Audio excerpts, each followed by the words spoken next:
Welcome and welcome back to our YouTube channel Bornomoy 36। হ্যাঁ, আমি ঠিক যেরকম কথা দিয়েছিলাম সিবিসিএস সিস্টেমের সাপ্লিমেন্টারি এক্সামের সাজেশন নিয়ে আমি আসবো। তোমাদের মধ্যে অনেকেরই ডিম্যান্ড ছিল CC5-এর সাজেশনটা দেওয়ার জন্য। তো চলো আজকে তোমাদের জন্য রইল CC5-এর সাজেশন পেপার। আমি প্রথমেই তোমাদের অলঙ্কারের সাজেশনটা করে দিই। অলঙ্কারে ব্রডের জন্য তোমরা দেখো অনুপ্রাস, যমক, রূপক, উৎপ্রেক্ষা, সাথে দেখতে পারো শ্লেষ আর মোটামুটি বক্রোক্তি। এই কটা দেখলে আশা করি তোমাদের 10 নম্বরের যে ব্রড অলঙ্কারটা লিখতে হয় সেটা সাজেশন কভার হয়ে যাবে। আবার রিপিট করে দিচ্ছি, অনুপ্রাস, যমক, শ্লেষ, বক্রোক্তি, উৎপ্রেক্ষা এবং অবশ্যই করে রূপক। আচ্ছা, এবার শর্টের জন্য একটু বলি। সেখান থেকে দেখো সন্দেহ অলঙ্কার, ভ্রান্তিমান অলঙ্কার, ব্যতিরেক, অপনহুতি, দৃষ্টান্ত, প্রতিবস্তুপমা, সমাশক্তি, এখান থেকে না উপমার মধ্যে থেকে একটু লুপ্তপমা, পূর্ণপমা, এগুলোকে শর্টের জন্য একটু তৈরি করে রেখো। এবারে এসো ছন্দের ক্ষেত্রে। ছন্দের জন্য আমি তোমাদের বলবো ব্রডের জন্য রেডি করবে কলাবৃত্ত ছন্দ আর মিশ্র কলাবৃত্ত ছন্দ। সাথে যে অরে শর্ট থাকে তার জন্য তৈরি করবে অমিত্রাক্ষর ছন্দ, পর্ব, জ্যোতি, চরণ, মাত্রা, লয় আর স্তবক। ঠিক আছে, এবার 5 নম্বরের যে শর্টগুলো থাকে সেগুলো কিভাবে আসে জানো তো? ধরো এরকম এলো, বিভাবনা অলঙ্কার বলতে কি বোঝো আলোচনা করো। কিংবা ধরো এরকম এলো, রূপক অলঙ্কার আর সমাশক্তি অলঙ্কারের তুলনামূলক আলোচনা করো। এরকমভাবে দুটো দুটো করে জুড়ে জুড়ে আসে। তোমরা যদি আমি এই যে ব্রডটা করে দিলাম এটাকে যদি একটু ভালো করে দেখো, অলঙ্কার মোটামুটি শর্টে তোমরা কমন পাবে। এবার ছন্দের ক্ষেত্রে 5 নম্বরের জন্য আমি একটু বলি, সেখানে কীরকম থাকে, একটা থাকে ছন্দ নির্ণয় করো, একটা অলঙ্কার নির্ণয় করো, আর দুটো ফ্ল্যাট থাকে। অ্যাকর্ডিং টু মাই সাজেশন আমি তোমাদের রেকমেন্ড করব সেখান থেকে ছন্দ অলঙ্কার নির্ণয়ের চেষ্টা করবে। ঠিক আছে, ছন্দ অলঙ্কার নির্ণয়েরও বেশ কিছু টেকনিক থাকে। প্রথম কথা, ছন্দ যখন নির্ণয় করবে একটু সময় হাতে নিয়ে করবে। বন্ধু বান্ধবের সাথে হলের মধ্যে কথা বলতে বলতে ছন্দ অলঙ্কার নির্ণয় করবে না। তোর কত এলো, তোর কত এলো, ওর কত এলো, আমার কত এলো, এইগুলো করতে গেলে কিন্তু নিজের ভুলটাও মানে নিজের ঠিকটাও ভুল করে আসবে বন্ধুদের কথা শুনে। বন্ধুরা সব জানে, আমি কিছু জানি না, ব্যাপারটা এরকম নয়। বিষয়টা হচ্ছে আমি যেটুকু জানি বন্ধুরাও সেটুকুই জানে, কোনো কোনো ক্ষেত্রে হয়তো 0.4 এদিক ওদিক জানে। তো আমরা কি করব, নিজের ছন্দটা নিজে করার চেষ্টা করব।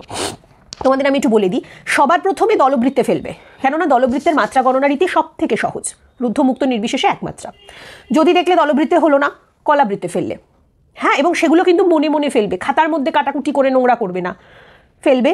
হলো না, মোটামুটি ছন্দ যদি কেউ 3-4 দিন একটু রেগুলারলি প্র্যাকটিস করে সে চোখের আন্দাজে বুঝে যাবে। তারপরে তোমরা শেষে যাবে মিশ্র কলাবৃত্ত ছন্দের ক্ষেত্রে।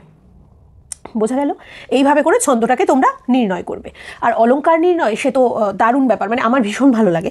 যেমন ধরো তোমাদের অলঙ্কার নির্ণয়ের ক্ষেত্রে প্রতি বছরই জনু, যেন, বুঝি এই সমস্ত শব্দ দিয়ে একটা অলঙ্কার আসে।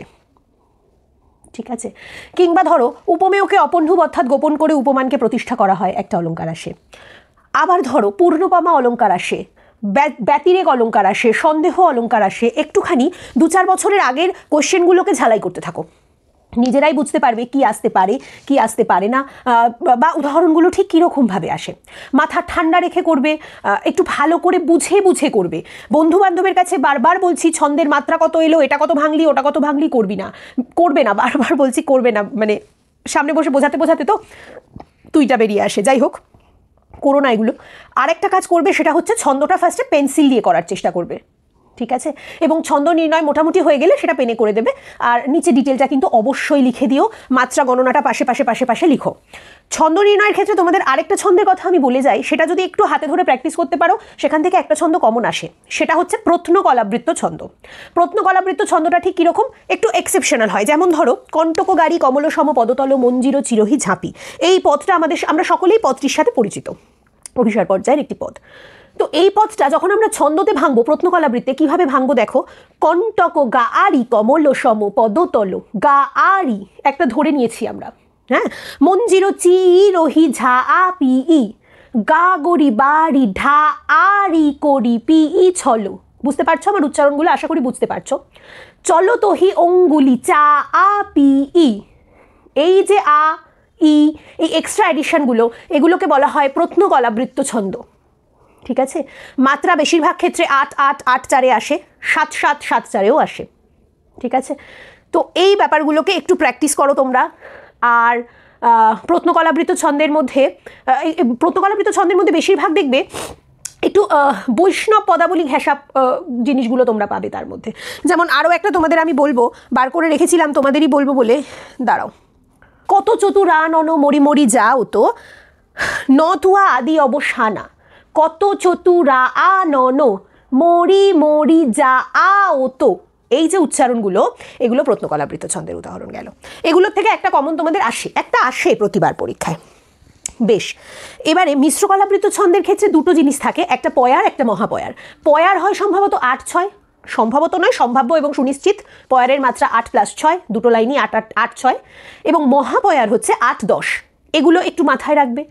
আর দলবৃত্ত ছন্দ তো আমরা জানি কবিতার ছড়ার ছন্দ। দলবৃত্ত ছন্দ মানে দ্রুত লয়, কলাবৃত্ত মানে মাঝারি লয়, আর মিশ্র কলাবৃত্ত মানে ধীর লয়। এই বিষয়গুলো আমরা একটু মাথায় রাখবো। আর অলঙ্কারটা যেটা আমরা করব সেটা হচ্ছে অলঙ্কার কাকে বলে, বৈশিষ্ট্য আর দুটো করে উদাহরণ। আজ থেকে যদি আমরা একটু পড়তে শুরু করতে পারি, আমাদের সাপ্লিমেন্টারি পেপার আটকে রাখা কারো ক্ষমতা নেই আটকে রাখবে।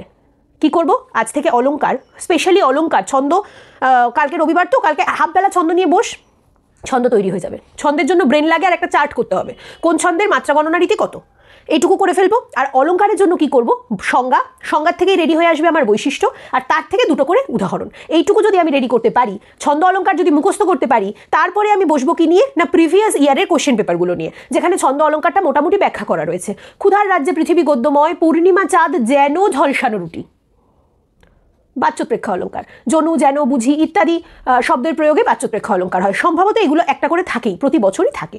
তো আমাকে এইগুলোকে একটু বুঝতে হবে, কোশ্চেন পেপারগুলো নিয়ে একটু বসতে হবে। এবং আমি কথা দিচ্ছি, আমি কথা দিয়ে যাচ্ছি দায়িত্ব নিয়ে, এই ফরম্যাটে যদি পড়াশুনো করতে পারো, আবারও বলছি সাপ্লিমেন্টারি পেপার, হ্যাঁ আবারও বলছি সাপ্লিমেন্টারি পেপার কারো পক্ষে আটকে রাখা সম্ভব নয়। রিল্যাক্স মাইন্ডে পরীক্ষার হলে গিয়ে শুধু বন্ধু কত হলো, তোর কত হলো, পিছনে কত বেরোলো, আমার কত বেরোলো, এই সব জিনিসগুলো একদম ছেড়ে দেবো। যেটুকু নিজে পারবো নিজে করবো, বেরিয়ে আসবো। বন্ধু ভালো, বন্ধু 50-এ 55 পাক, আমার দরকার নেই, আমি 50-এ 35 পেলেই খুশি। মনে থাকবে তো? সাজেশন রইল CC 5-এর এইটুকুই। আশা করবো সবাই আজকে রাতের পর থেকে পড়াশুনো শুরু করবে, কেননা অনেকেই সাজেশন করে খুব টেনশনে ছিল, আমি বুঝি তোদের টেনশনগুলো। তো পরীক্ষার দিন খুব ভালো হোক, পরীক্ষা দিয়ে এসে আমাকে জানাতে ভুলিস না। পরীক্ষা দেওয়ার পর আমি কিন্তু কমেন্ট বক্স চেক করি, কে জানালো পরীক্ষা কেমন হয়েছে। সাজেশন অনেকেই দেখে, সাজেশন ফলো অনেকেই করে। আমার কলেজে পরীক্ষা দিতে এসেও আমাকে বলে গেছে, ম্যাম সাজেশন ফলো করে পরীক্ষা দিলাম, খুব ভালো পরীক্ষা হলো, কিন্তু আমাকে জানাতে ভুলে যায় কমেন্ট বক্সে পরীক্ষা কেমন হচ্ছে সবার। তো যাই হোক, সকলের সফলতা কামনা করি। আমি নিজে এবং আমার বর্ণময় চ্যানেলের প্রত্যেকটি সদস্য সকলের সফলতা কামনা করে। পরীক্ষা খুব ভালো হোক, দেখা হচ্ছে খুব তাড়াতাড়ি পরের কোনো ভিডিওর সাথে। ভালো থেকো সবাই, খুব মন দিয়ে পড়াশোনা করো।